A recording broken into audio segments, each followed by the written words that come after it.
Hi everyone, I welcome you all on Current Affairs Funda. This is Manvi, your faculty of reasoning.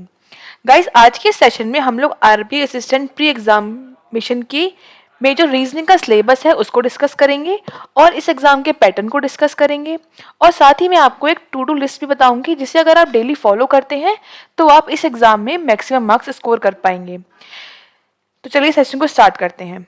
उससे पहले आपको बता दूं, current affairs funda की एक मोबाइल एप्लीकेशन है जो कि आप प्ले स्टोर से डाउनलोड कर सकते हैं। यहाँ पर आपको स्टडी मटेरियल मिल जाएगा। इसकी लिंक डिस्क्रिप्शन बॉक्स में भी दे रखी है। तो हम देखेंगे कि इस एग्जाम का पैटर्न क्या है। तो गाइज, ये जो एग्जाम होता है ये 3 फेज में कंप्लीट होगा। इसका जो फर्स्ट फेज है वो है प्री एग्जामिनेशन का, जिसमें मल्टीपल चॉइस क्वेश्चन आएंगे रीजनिंग के, क्वांट के और इंग्लिश के। रीजनिंग के इसमें 35 क्वेश्चंस आएंगे और 35 मार्क्स के आएंगे और आपको इस रीजनिंग को सॉल्व करने में, इस रीजनिंग के सेक्शन को सॉल्व करने में 20 मिनट्स का टाइम मिलेगा। मतलब आपको 20 मिनट्स में ही 35 क्वेश्चंस को सॉल्व करना है। और इसमें नेगेटिव मार्किंग है 1/4 की। मीन्स ये है, अगर आप कोई भी क्वेश्चन को ठीक करेंगे तो आपको +1 मार्क्स मिलेगा। कोई क्वेश्चन अगर आप गलत कर देते हैं तो आपका 0.25 मार्क्स इसमें से डिडक्ट हो जाएगा। ठीक है, अब मेन बात यहाँ पर ये है कि आपको इसको 20 मिनट्स में ही 35 क्वेश्चंस को सॉल्व करना है। और ये एग्जाम जो होता है इसका लेवल बहुत ही इजी रहता है, तो इसकी कट ऑफ भी हाई जाती है। तो आपको इसमें मैक्सिमम अटेम्प्ट करने ही पड़ेंगे, तभी आप इस एग्जाम को क्वालिफाई कर सकते हैं। अब बात करते हैं मेंस एग्जाम की। मेंस एग्जाम में भी रीजनिंग आएगी और रीजनिंग जो है वो 40 मार्क्स की आएगी।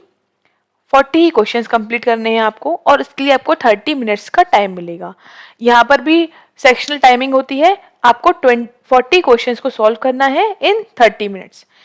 और यहाँ पर भी आपकी नेगेटिव मार्किंग है 1/4 की, सेम जैसे प्री में थी वैसे ही मेंस में रहेगी। रीजनिंग जो है वो दोनों सेक्शन में, दोनों फेजेस में आती है, प्री एग्जाम में भी आती है और मेंस एग्जामिनेशन में भी आती है। उसके बाद अगर हम बात करें तो इसके बाद एक लैंग्वेज प्रोफिशिएंसी टेस्ट होता है जो 3rd फेज में होता है और वो आपको क्वालिफाई करना होगा। अगर आपने इसका अभी तक फॉर्म नहीं फिल किया है तो आप फिल कर दीजिए। लास्ट डेट इसकी 8 मार्च है एग्जाम को फिल करने के लिए, एप्लीकेशन फिल करने के लिए। ठीक है, अब हम देखते हैं कि इसका सिलेबस क्या है। तो गाइस, ये जो एग्जाम है इसमें टोटल 35 क्वेश्चंस आने हैं। ठीक है, तो 35 क्वेश्चंस किसके आएंगे? इन सब टॉपिक से आएंगे। सबसे ज़्यादा टॉपिक जो सबसे ज़्यादा जिसके क्वेश्चंस आते हैं वो है पजल टेस्ट और सिटिंग अरेंजमेंट। इसके सबसे ज़्यादा क्वेश्चंस रहते हैं एग्जाम में।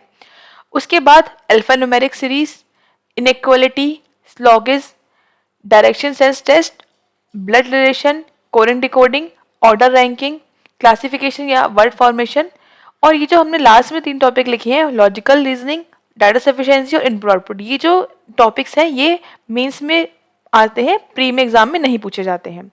ठीक है, अगर हम इन टॉपिक्स की बात करें तो ये टॉपिक्स जो मैंने लिखे हैं ये सीक्वेंस वाइज ही लिखे हैं। इसमें जो पजल है वो सबसे ज़्यादा आपके एग्जाम में आती है। उसके बाद लगभग 15 मार्क्स की पजल या उससे ज़्यादा भी आ जाती है। अल्फान्यूमेरिक सीरीज 5 मार्क्स का तो मिनिमम आएगा ही। इनइक्वालिटी और स्लॉगिज्म ये आपका वेरी करता है शिफ्ट वाइज, क्योंकि ये एग्जाम शिफ्ट वाइज भी हो जाते हैं और अलग अलग डे पर भी होते हैं।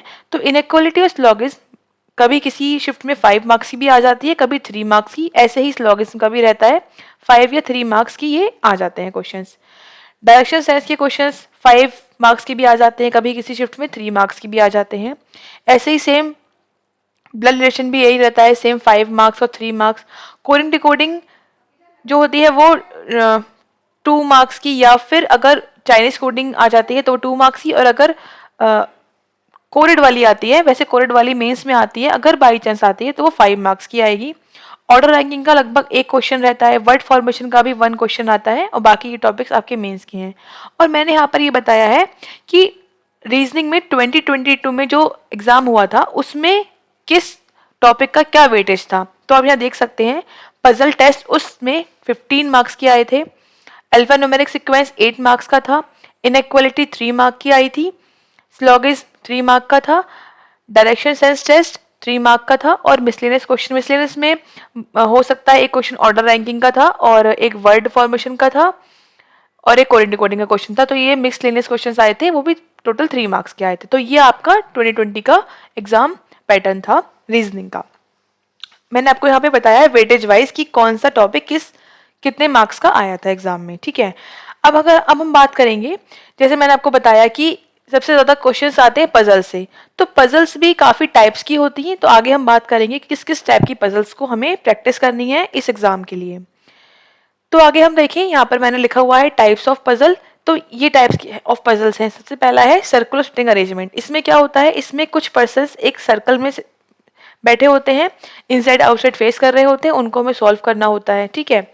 उसके बाद आता है रेक्टेंगुलर सिटिंग अरेंजमेंट। इसमें पर्सन्स एक रेक्टेंगुलर शेप में होते हैं, कभी वो कॉर्नर पर होते हैं, कभी साइड में, इस तरीके से, और वो इनसाइड आउटसाइड जैसा हमें डेटा दे रखा होता है उस हिसाब से हम इसको सॉल्व करते हैं और हम इसके क्वेश्चंस के आंसर्स चेक करते हैं। लीनियर सिटिंग अरेंजमेंट की अगर हम बात करें तो इसमें क्या होता है, पर्सन्स एक लीनियर रो में बैठे होते हैं, या तो वो नॉर्थ फेस करते हैं, साउथ फेस करते हैं, या फिर बोथ फेस कर लेते हैं। और इसमें कभी कभी अनसर्टेन पजल भी आ जाती है, मतलब उसमें नंबर ऑफ पर्सन फिक्स नहीं होते हैं कि कितने हैं, वो हमें पजल को सॉल्व करने के बाद ही पता चलता है कि कितने पर्सन्स हैं, ठीक है। अगर हम बात करें sitting arrangement plus blood relation की, तो इसमें जो पर्सन सिटिंग में होते हैं उनका कोई ना कोई रिलेशन दे रखा होता है, उसे भी हमें साथ में सॉल्व करना होता है। अब अगर हम बात करें मंथ ईयर बेस्ड पजल की, तो इसमें कुछ पर्सन्स का डेटा हमें मंथ वाइज या ईयर वाइज गिवन होता है, उसको हमें सॉल्व करना होता है।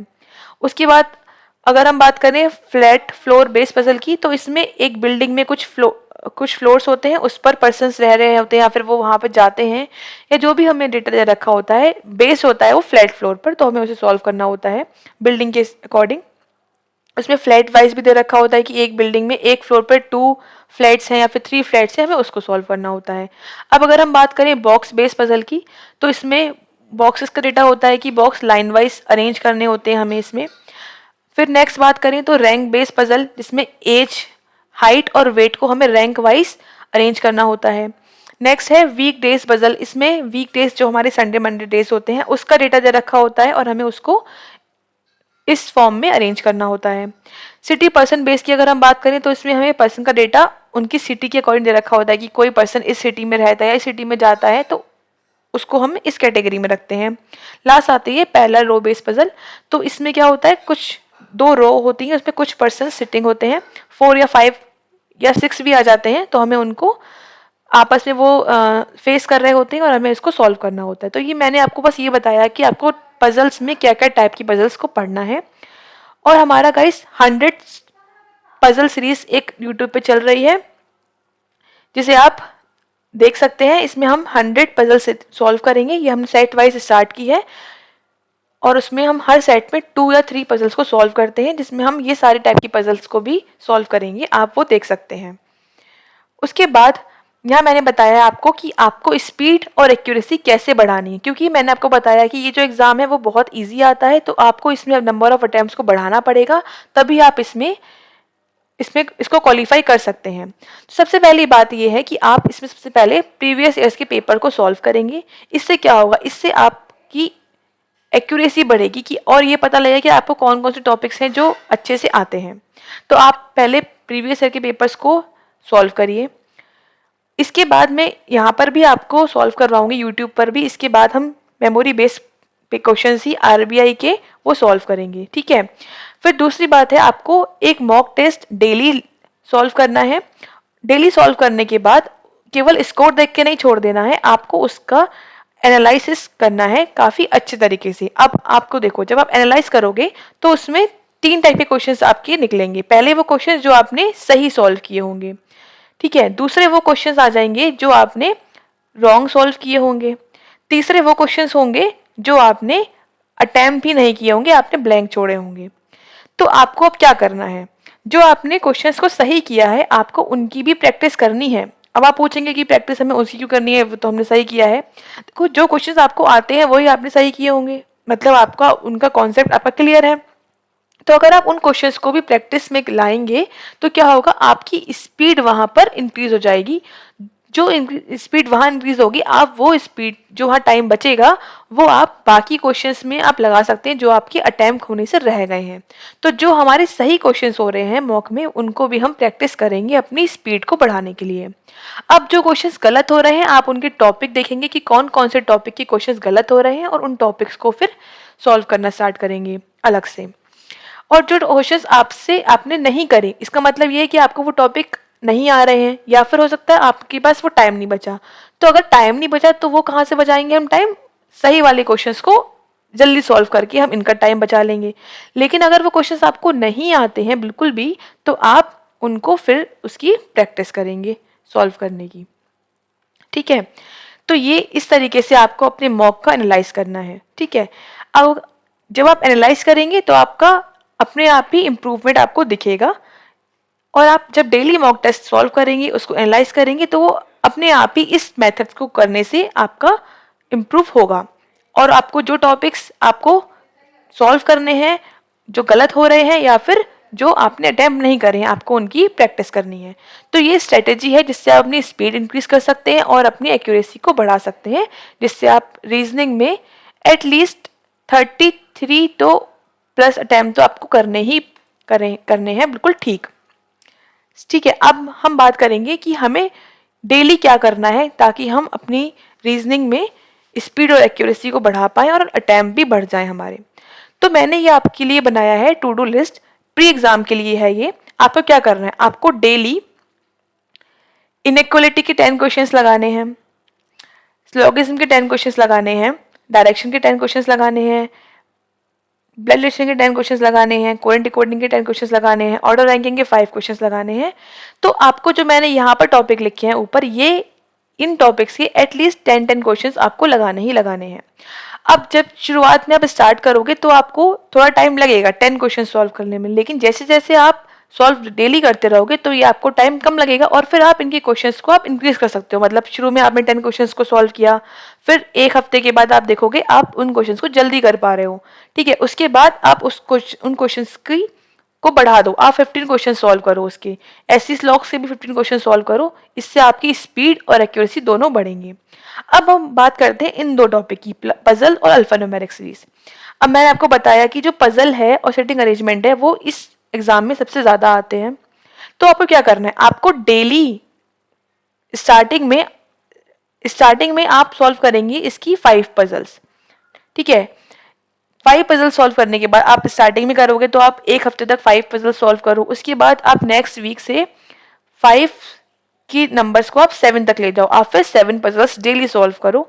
और जो मैंने अभी आपको बताए टाइप्स ऑफ पजल, आप उसके हिसाब से डेली अपने टाइप्स भी चेंज करते रहो, ताकि जो भी पजल आपको एग्जाम में दिखे तो आपको वो ऐसा ना लगे हम पहली बार देख रहे हैं। आप उसकी अच्छे से प्रैक्टिस करो ताकि आप एग्जाम में उसे सही अटेम्प्ट कर पाओ। थोड़े दिन के बाद आपने 7 पजल सॉल्व करी, फिर आप उसके बाद जब आप वीक 3 में जाओगे, 3rd वीक में आपको मिनिमम 10 पजल तो सॉल्व करनी ही है डेली, इससे आपकी प्रैक्टिस अच्छी हो पाएगी। ठीक है, अब अगर हम बात करें अल्फान्यूमेरिक सीक्वेंस की, तो ये भी आपका 8 मार्क्स का या फिर 5 मार्क्स का तो एग्जाम में आता ही है। आपको इसके भी डेली 10 क्वेश्चन सॉल्व करने हैं। अगर आप सेट वाइज देखो तो सेट आप 2 सेट या फिर 3 सेट सॉल्व कर सकते हो, जिससे आपकी प्रैक्टिस बनी रहे। आई होप आपको ये डेली टू डू लिस्ट समझ आई होगी और आप इसके हिसाब से प्रैक्टिस करोगे तो आप अच्छा इसमें स्कोर करोगे। 33 प्लस का हम एवरेज लेके चलेंगे, इस तरीके से आप इसमें स्कोर कर सकते हो अगर आप ये चीज़ें फॉलो करते हो तो। ठीक है, तो गाइस ये सब बातें हमने की आज सिलेबस के बारे में, क्या क्या सिलेबस रहता है, क्या क्या टाइप की पजल्स हैं, कैसी हमें स्ट्रेटेजी रखनी है, अपने मॉक टेस्ट को कैसे हमें एनालाइज करना है, और हमें डेली कैसे अपने रीजनिंग के टॉपिक्स को कवर करना है। ठीक है, तो गाइस ये सेशन यहीं तक था, और इसके अलावा आप टेलीग्राम चैनल भी ज्वाइन कर सकते हैं करंट अफेयर्स फंडा के नाम से। आई होप आपको ये सब टू डू लिस्ट और स्ट्रेटेजी समझ आई होगी। So thanks for watching, take care everyone.